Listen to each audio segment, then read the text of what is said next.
పూరా లోకల్. తెలంగాణ శక్తి ఏందో మరొకసారి చూపించి వీళ్ళ మెడలు వంచి ఇప్పుడు సాధించాలి. భవిష్యత్తు కోసం కూడా వీళ్ళు ఇట్లే వదిలిపెడితే ఇంకింత నాశనం అవుతుంది. కాబట్టి మనం కొట్లాడాల్సిందే. ఎలక్షన్లనే మస్తుగా చూసిన 50 ఏళ్లలో పార్టీలు గెలితే ఓడతాయి.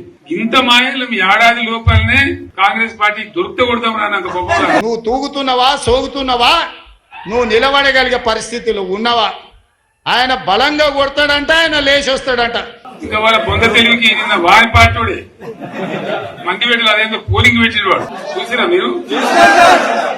ఆ పోలింగ్ పెడితే 70% మనకు వచ్చింది, 30% మనకి. వాడు పెట్టిందే మనం పెట్టింది కాదు. 75 పరిస్థితి.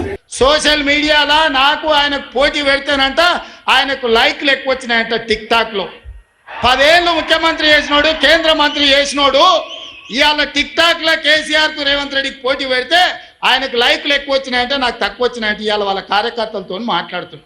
నేను అడగదలుచుకున్నా, ఆ మధ్యలో బాలీవుడ్ లో కూడా సల్మాన్ ఖాన్ కు రాఖీ సావంత్ కూడా టిక్ టాక్ లో పెడితే రాఖీ సావంత్ కి ఎక్కువ లైకులు వచ్చినాయి.